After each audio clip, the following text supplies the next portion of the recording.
I was going to be showing a lot of his work, talking about his life, talking about the life of his mom and her moving here. There's some history involved in this. There is a lot of storytelling involved in this. But I was lucky enough to see his work early on when I was first trained to be a teacher.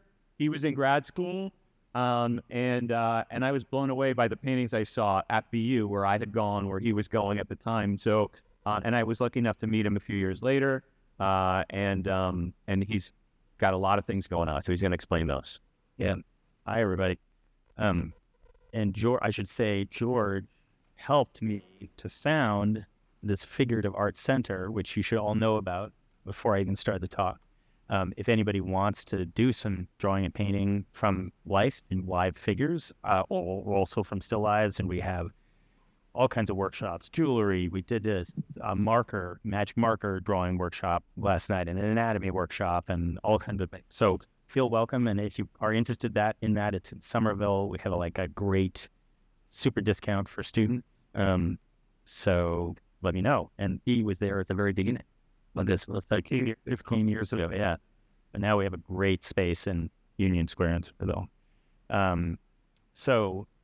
You might want to use the mic. Okay. Do I sound very quiet to you guys? Can you hear me? Can you hear me now? Okay, good. I'll do that. So I just wanted to say about this situation. Basically, I'm going to talk about the lead up to where I am now, which is writing a graphic memoir about my mother's life and how it led into and intertwined with my life.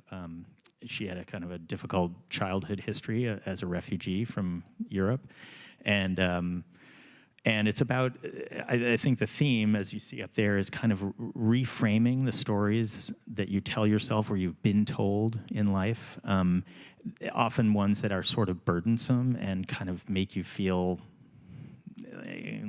not good in some way. And you actually, it turns out, you don't have to live with them because they're just stories, and you can retell them to yourselves in different ways, especially if you do a little research, a little kind of looking hard at some of the facts around the stories.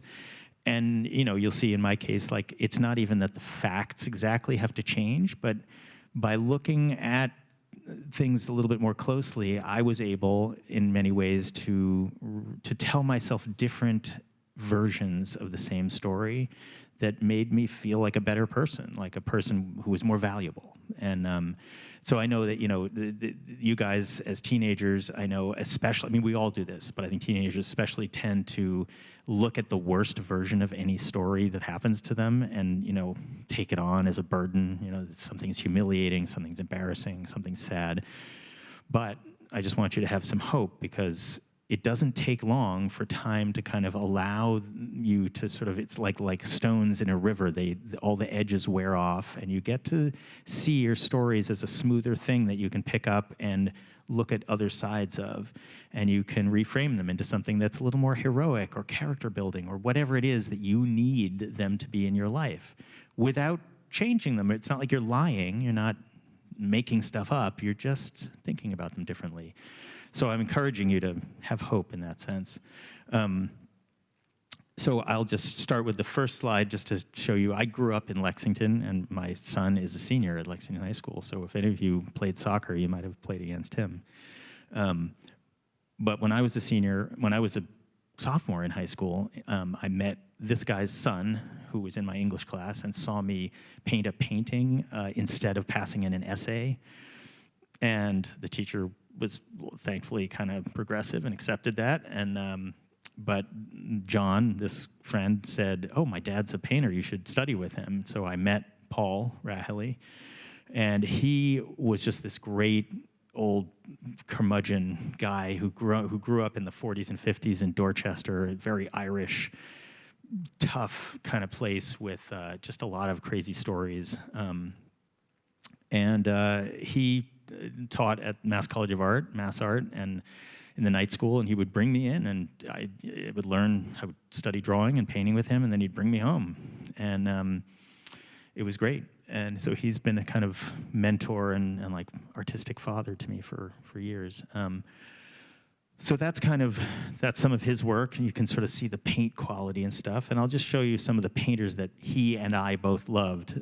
I loved these painters before, but he really showed me how this was done and what was particularly interesting about these old paintings. So does anyone know who painted this? Yeah? Rembrandt, that's right. Who knows the word Rembrandt? Have you ever heard Rembrandt as a word? I'm just curious, like for my own curiosity. How long does culture last? Like, am I the last generation who's gonna know who Rembrandt is? Maybe, no? Okay. Anyway, the idea is that these paintings my teacher would go into, this is in Amsterdam, I think, but he would go into a museum with a Rembrandt room and he would just melt and just wanna like wave at all the paintings because he just felt so emotionally connected, as I do, to seeing a face like this on a wall from 500 years ago. You know, this is a guy at the end of his life with all of his trials and tribulations on his face, making this kind of portal to that experience for us 500 years later. And it's made out of mud and oil and minerals and dirt. Like, that's what that is. And for me, the magic is that kind of connection, that kind of like rub and a conflict almost between the beauty of the illusion and the simplicity of the materials that he lets you still see. It wouldn't be as interesting if you couldn't really see that that's like just streaks of oily grit with different colors, you know. But those two things together make it wonderful for me. This is another example. This is Diego Velázquez painting. He's a Spanish painter from around 1600s, and this is his slave or servant, or I'm not sure what. It's said in different ways, different books you read, who was also a painter, and he helped him paint. And this is a practice painting that Velázquez did before having to paint the Pope, which would have been pretty stressful. You know, like, okay, I'm going to paint the Pope, and if he doesn't like it, what am I going to do? So he said, okay, Juan, sit down here. I'm going to practice on you first. And it's just one of the most lovely paintings, portrait paintings I've ever seen. You know, and you feel him. I mean, I certainly do. And you also you can see him on the street. You go out, I mean, certainly anywhere in the Mediterranean, or you go to Mexico, or you know, like, this guy is walking around, you know, and it's so wonderful to kind of feel our common humanity over these centuries, right? And, you know, again, I did a close-up so that you could really get a sense of, it's not only the choice of light and dark and color variations and so forth, which you could do with an iMac or whatever, you can do with various digital kind of means, but it's the using of the physical material and that makes you feel so close to the hand that made it. You know, when you're standing in front of this painting, you really feel like you're standing with a person, both because you see a face, but also because you can see the things that the hand put on the canvas, right? And it's sort of a wonderful thing, and you can really feel, you can say, you know, maybe I could do that, because this person actually, I can see the way they did it. So that's how I always felt, and that's why I wanted to become a painter. This is another Velázquez, probably in Madrid, and I was always, as a kid, kind of comparing myself to artists who were similar age, you know, so I'd be like, oh, Michelangelo drew that when he was 15, and I'm 15, you know, I can't get near that, how can I? Or this, you know, I have 2 more years, he did this when he was 19, maybe if I work really hard. So Velázquez did this when he was probably about 20, so I was like, oh, I'm 18, I have 2 years to be able to do this, you know. Close up just to show you, you know, some of the lovely shapes and sort of some of the abstraction of, you see the knife and the shadow of the knife on the bowl, and it's a knife and it's a shadow, but it's really a shape that's one thing with this window into the light of the bowl on the other side. So anyway, just a little teaching moment about how to draw, thinking about abstract shapes.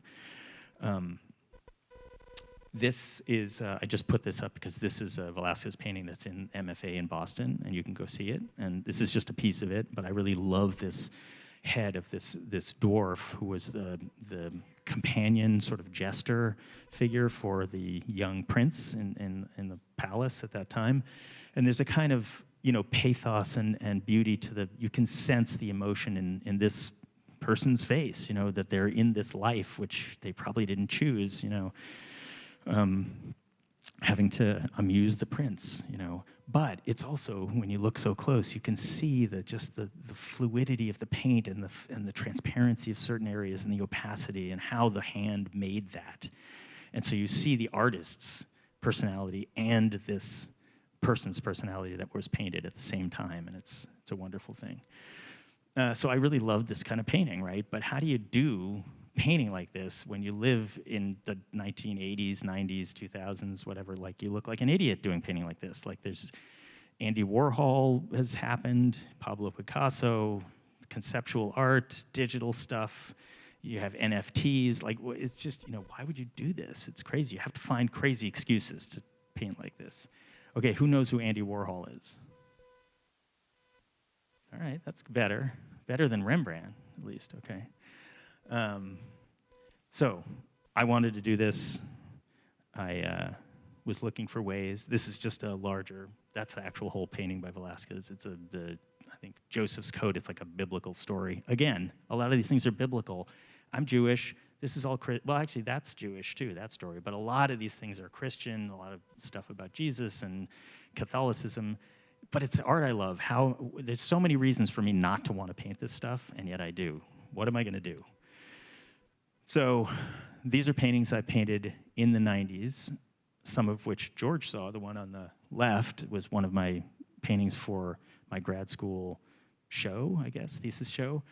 And it was just around the time that the war was happening in Bosnia, so it's before your time, but you may remember the Balkan War, where Sarajevo was under siege, and it was just this awful, like, terrifying first war in Europe since World War II. And I painted that. And then this one I painted a few years later when I was living in London, and I'm just finding excuses, and these are war or social kind of like racial and ethnic tensions and issues, and how can I make these into something that has some power and makes people think and talk and engage on these things. And I think figurative art does do that very well when done well, and so I was hoping that I could do that way. And then sometimes I just gave up and just made bombastically huge paintings for no reason.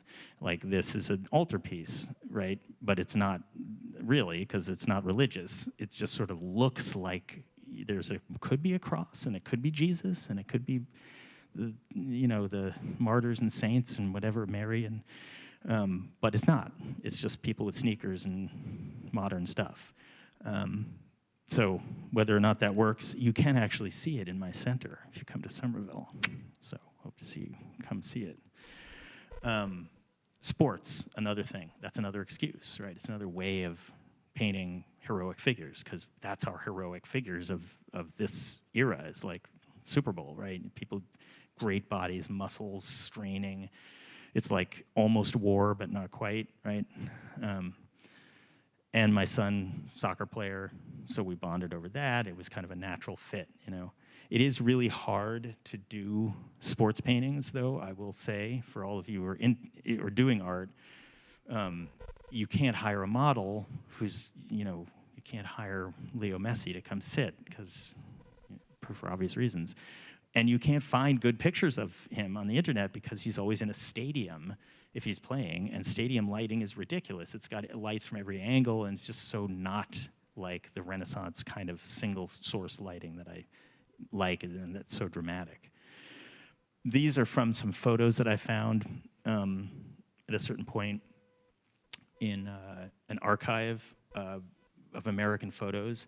Just crazy photos of farmers and people going off to war in the 40s, and then also in the 50s, some farmer photos of people would just pay this guy, this strange photographer, $1 to take their portrait.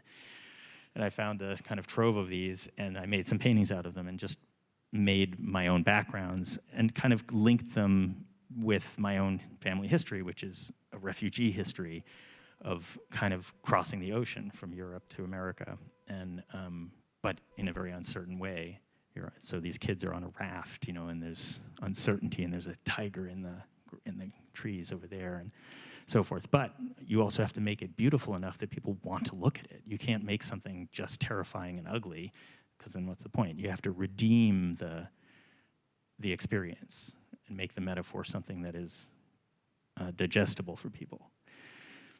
So, underlying all of this painting stuff is drawing. And Paul cleaned up my drawing immensely when I was in high school, and helped me, sort of set me on a road to really learn how to develop my drawing.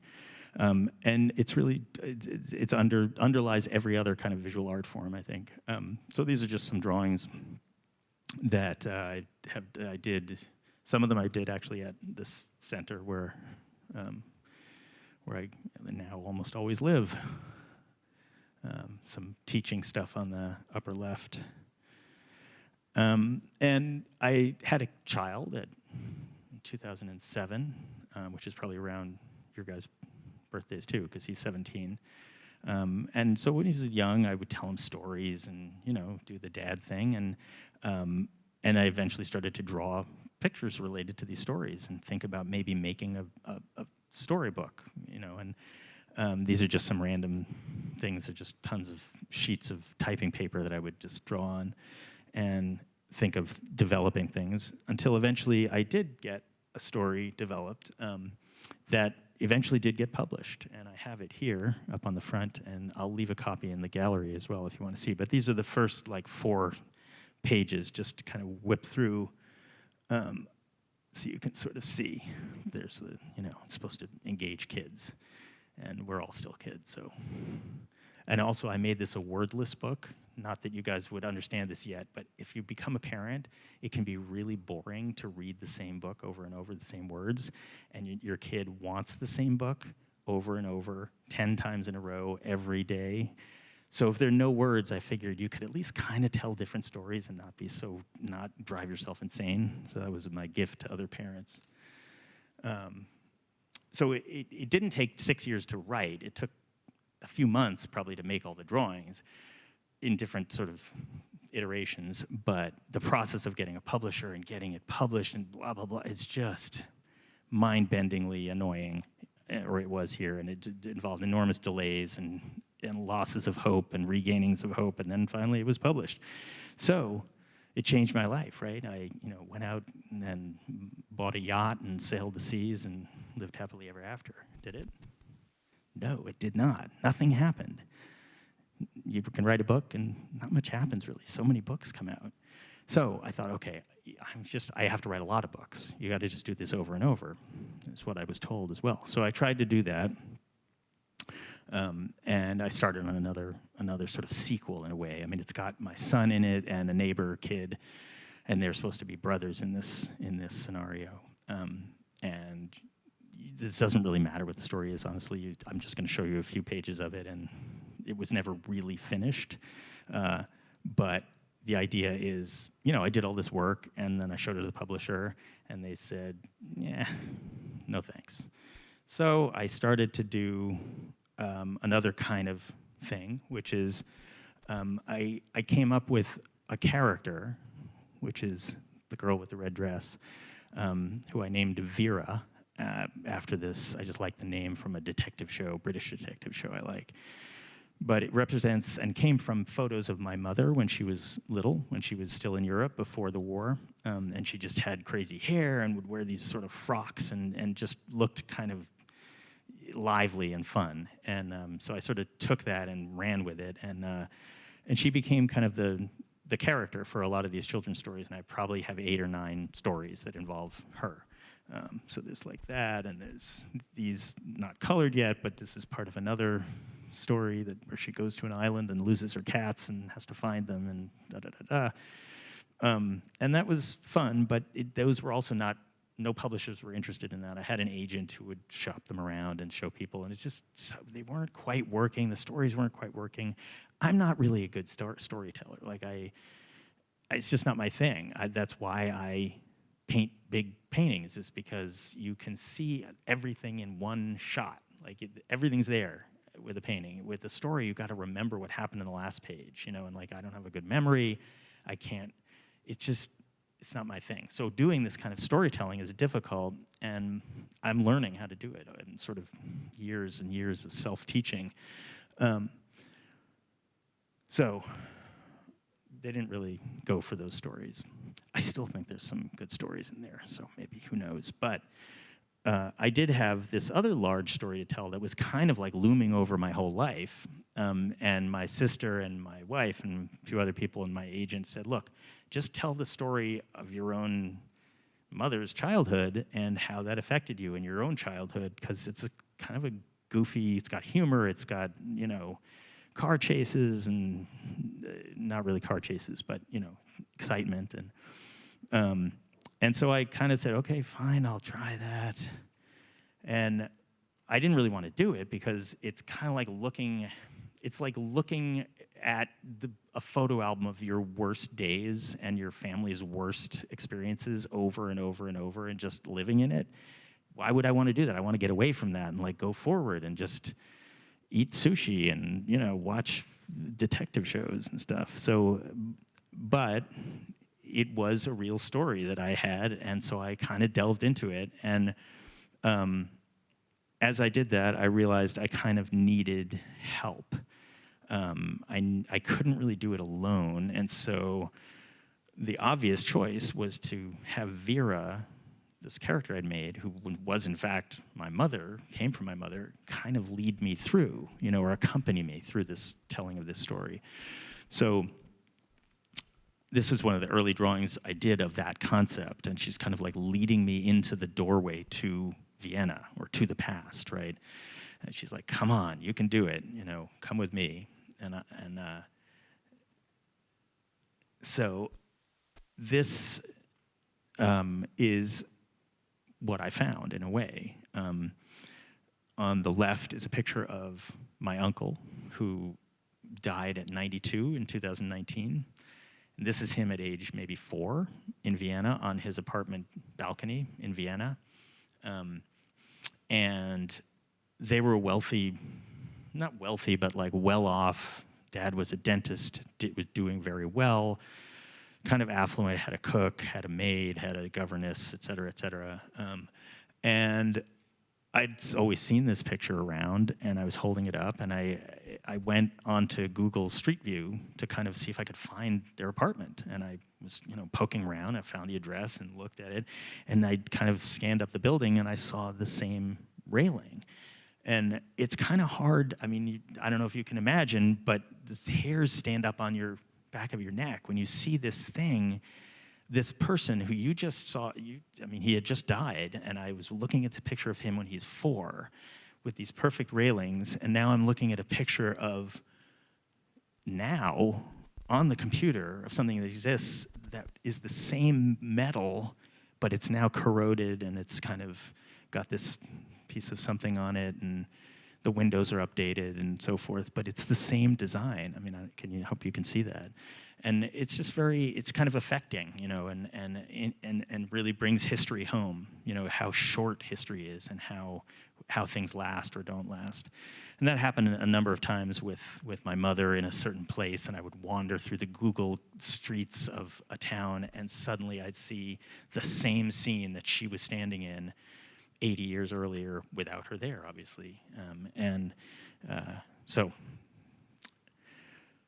So I send her into the story, and she kind of goes in, and I say, you go and tell me what happens. And she meets her brother, my uncle, there in his formal wear, which he always wears. This is my grandfather, her father. She meets him in the story, kind of goes back and plays her role as a child to tell us the story. And so this is just to show how I draw. Some of the drawings are more cartoonish, like caricatures, and some of them are more realist, and I'm trying to find ways of mixing them in ways that will be interesting, that will not get in the way of telling the story, but will enhance it in some way, and that's a big process that I'm still involved in.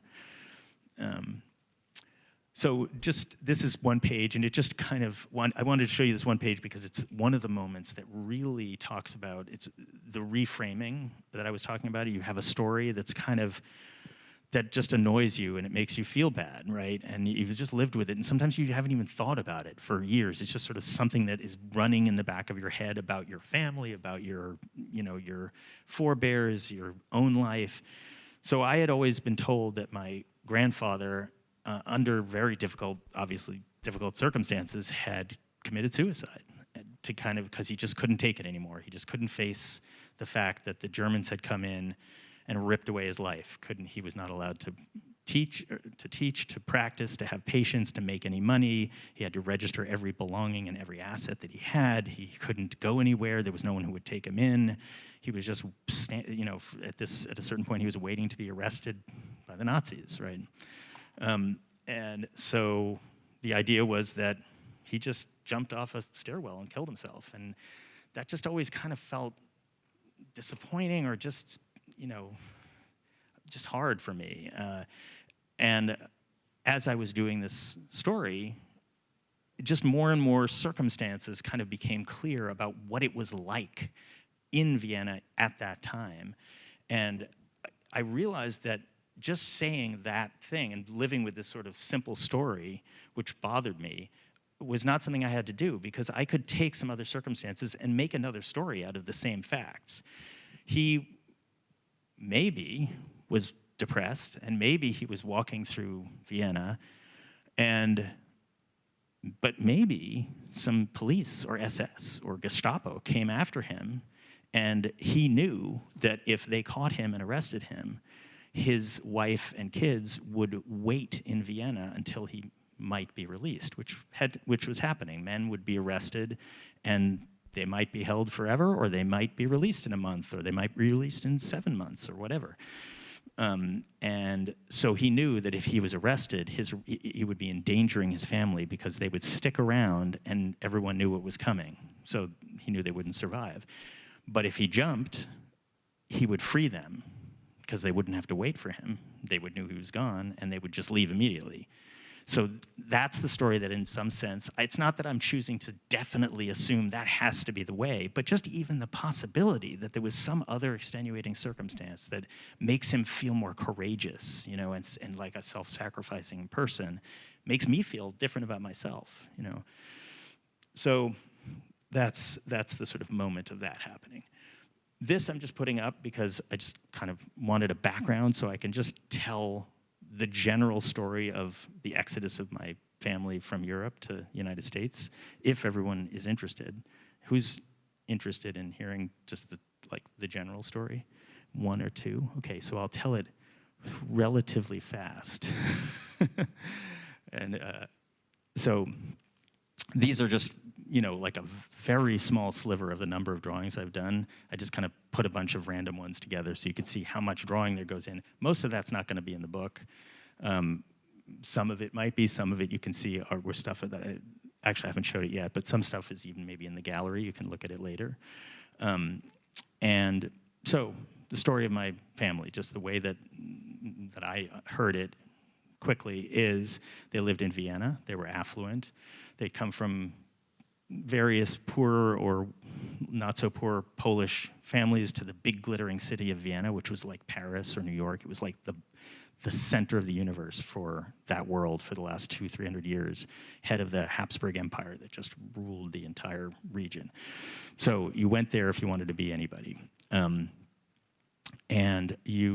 so they lived a good life, and they at a certain point realized that Germany was doing some weird things. And pretty soon after that, Germany took Austria over. They just took it and said, now you're Germany.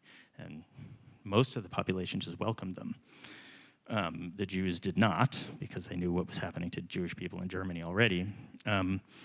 But soon after that, there was a night called Kristallnacht, where there was a command, kind of random just exhortations from the radio from the German government that everyone should just destroy Jewish stuff. So shop windows were smashed, homes were burned, people were killed, people were just hauled out of their houses and made to scrub the streets with their toothbrushes.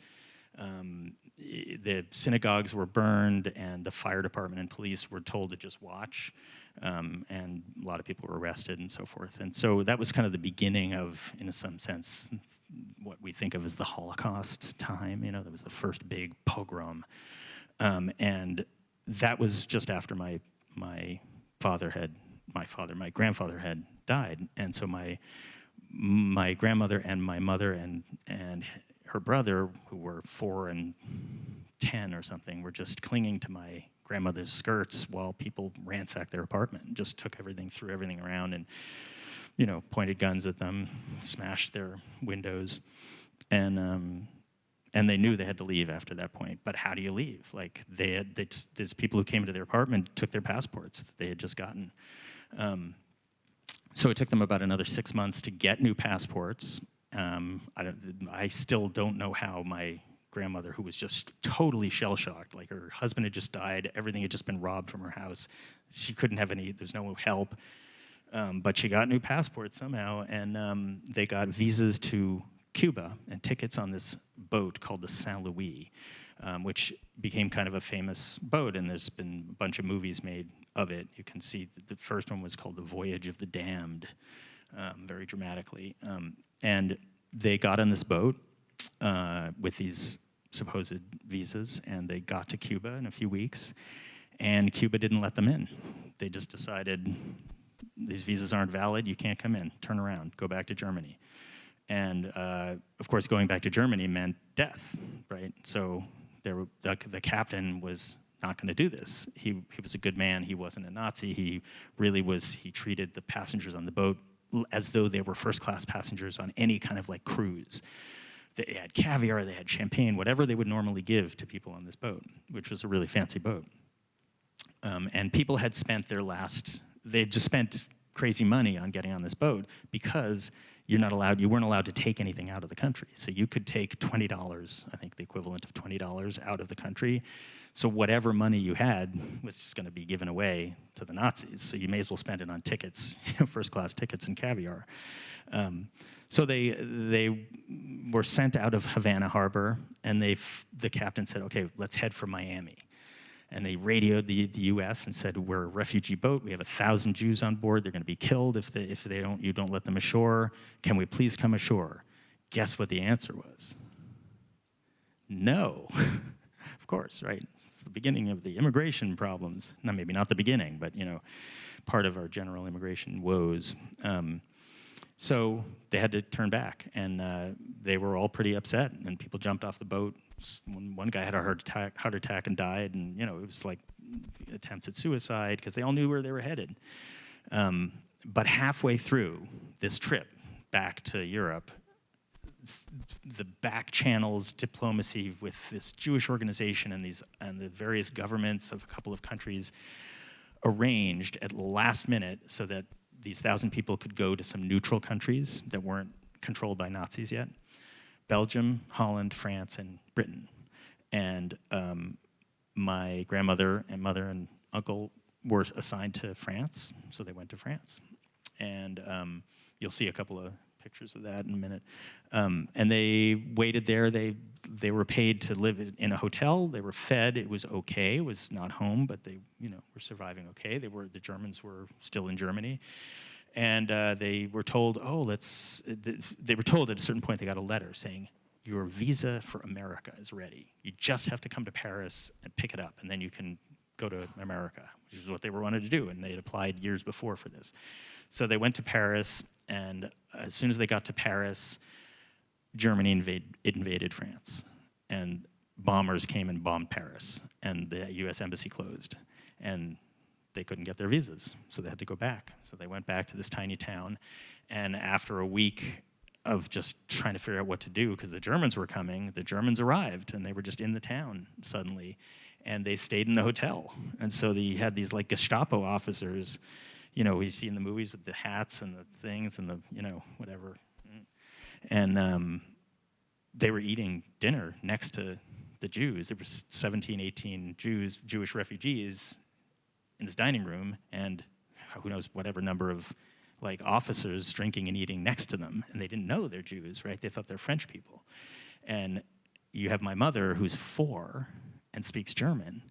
And what happens if she speaks German to these officers who are coming up to her and telling her what a cute French girl she is?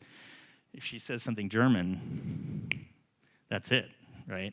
So that's a dangerous situation. And they existed that way for a couple of weeks before they got together and were just like, this is impossible. We can't do this. This is crazy. But some of them were afraid to leave because they were being paid for. Where do you go? What am I going to go? Just walk into the countryside and start eating leaves? Like, it's a difficult decision. My uncle, who was 11, said, I don't care what you guys are doing, you adults. I'm leaving. And so he got his stuff together, and most of them followed him. And they got on a train at midnight, went south, crossed the border. Luckily, it wasn't manned by Germans yet, by the Nazis. It was still sort of a French crossing, so it was a bit of a funny episode that I write in the book, but they got across. They get to the first city, Limoges, which is usually 100,000 people, but there's 600,000 people in there because everyone's being pushed south by the German advance. And so they get housed with a bunch of other refugees in a circus that's just concrete bleachers with a tent thing over it, and there's hundreds of people just sleeping in this on the concrete. And they're being fed soup in the stables and stuff. So for 6 weeks they kind of exist, but they're getting hungrier and hungrier. This is not they don't know where they're going to go. They don't know what's going to happen with the Germans. And eventually they find themselves in a group of them finds an old billiard parlor, and they live in this billiard parlor, 30 men on the top, 30 women and the kids on the bottom, and they find some way of boiling lentils, and they just eat lentils that are mixed with a lot of rocks because that's how you get lentils, And my mother and other people, but my mother specifically, had to beg for bread for everybody because she's cute, small and cute, so people would give her bread where they wouldn't give an adult bread. So they had to send her out, to all of the bakeries and all the people around the town and just beg for bread, and she would come back with stale bread. And she was really humiliated by this. She remembers just feeling ashamed and embarrassed, and it was awful. And she told her brother, oh, this is it's so embarrassing. And he said, it's not embarrassing, it's bread. And that was, that's the level they were at. So they lived that way for, a year and a half or so, I guess. And they got sick. They were freezing in the winter. They had scarlet fever. They had measles. It was bad. And eventually, they finally got word again, and this would be in 1941. So the war is raging, in other parts of Europe, just not quite in this southern France part. And they have to go to Marseille, and they can get their visas to America. So they go to Marseille, and Marseille is like a madhouse, and it's chaotic. They don't know anybody. I mean, at least they knew people here, and they kind of knew the system after that year and a half. So they just, for 6 weeks, 2 months, they're just hanging on by a thread, and my uncle, who's now 12 probably, is just running around. He's the one who can speak French. My grandmother never learned French. She could speak German, Russian, Ukrainian, Romanian, Hungarian, all these languages from the Eastern European zone that she was in. Just was too just melancholy and overwhelmed to even learn French. So he had to do all that stuff, get visas and passes, laissez-passer to get out of France, passes to get into Portugal and through Spain, and you couldn't get one without the other, and you couldn't get the other without the one, and you had to pay the bribes, and he was running around doing all this, trying to find food for everyone. So they finally got their stuff together, and they got out of France and into Spain, and they're in just this flea market train with chickens hanging everywhere, and it's they're just hoping that this train is going to get them there, and they get off just before Portugal, and they take them off the train, and they strip them, and they search them, and they're scared, and it's freezing, and they finally let them put their clothes back on. They put them back on the train, and there's this smell that they haven't smelled for years, and it's the most wonderful smell that they can remember ever experiencing, and it's the smell of fresh bread, which is being baked in the dining car that was put onto the end of this train. And so for the first time, they go from complete just disaster to being served by waiters with, with cloths on their arm going up and down the dining car, and the contrast was something my uncle, mentioned many times. Is a very deep memory of his, and so they arrived in New York and were picked up by some relatives in New York and survived the war that way. And none of their relatives who stayed, which were most of them, they were some of the only ones who were still there at that point in the late 30s. No one else got out.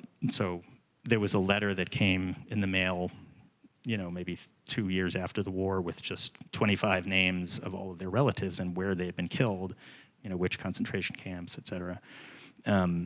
So I grew up with just them. Like, I had no family except I knew my grandmother, I had my mother, my uncle, my sister, and my dad, and we just had nobody else. And so that kind of aided in my mother's ability to slightly smother me with her love, which is in some ways what this book is about, and finding a way past that, finding a way out of this kind of generational trauma that was kind of clawing into me and keeping me back, keeping me away from blossoming into, an adult human being. So anyway, that's most of the story. And why is it? Let's try this. Okay.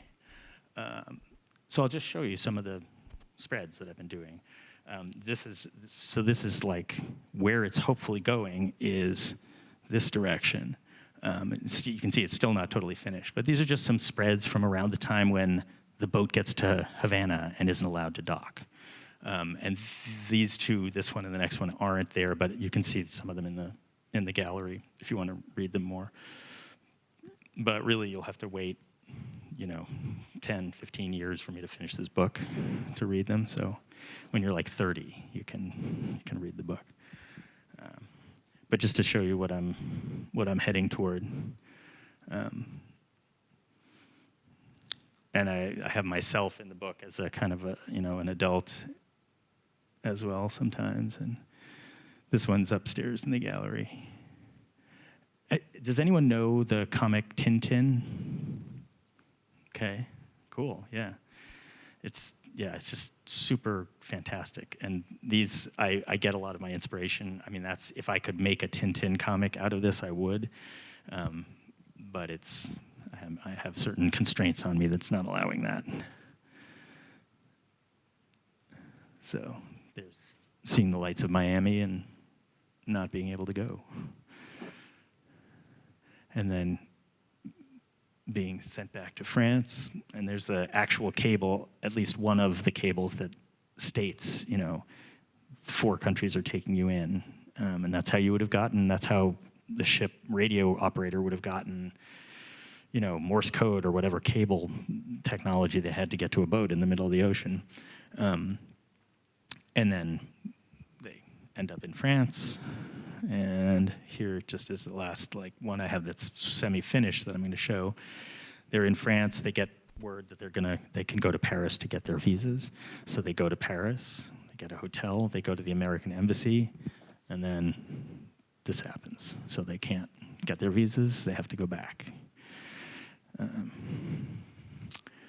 So here's just a couple of non-colored. This is sort of, I'm trying to show you every part of the process of this, and I'm not even sure what the finished things will entirely look like, but some of it looks like this. And there's trying to cross the border with Vera kind of sneaking around the older lady's legs and arriving in Limoges where there's, hundreds of thousands of people and that's just totally shamelessly swiped from a kind of Tintin style half-page spread of tons of stuff going on, which I love.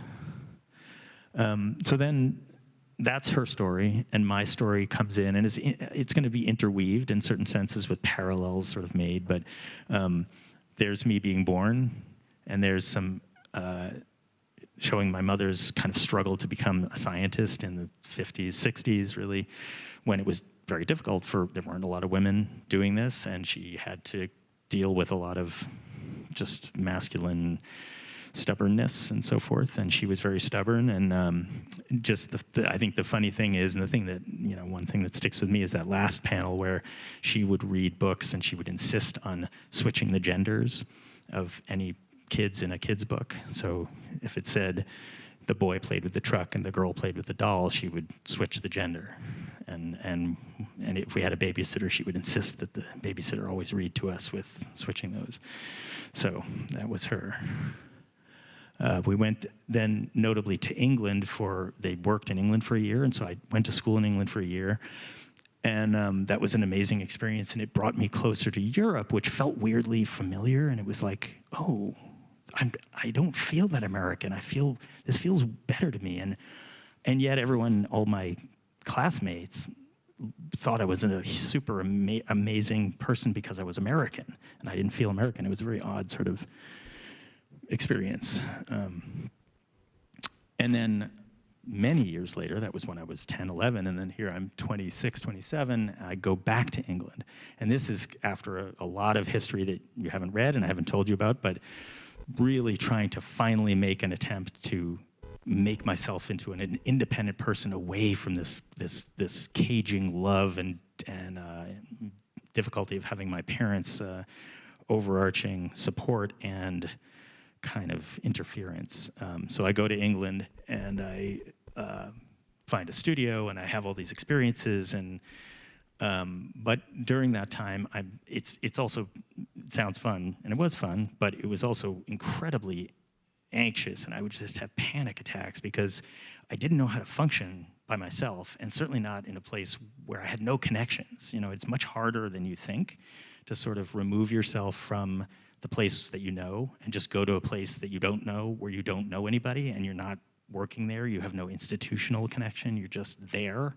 You don't have a job. I had enough money because I'd sold some paintings, but what do you do with yourself? Like, how do you find out how to use the phone? Like, it was different back then. It's a little, everything's more integrated now, but I didn't know how to pick up the phone and dial the operator to ask a question. I didn't know how to find where's an art store? You couldn't Google one back then. You had to ask someone, but I didn't know anybody. So you looked in the phone book. It was weird. It was just such a difficult experience in many ways. And I wasn't prepared for it, partly due to, my family history.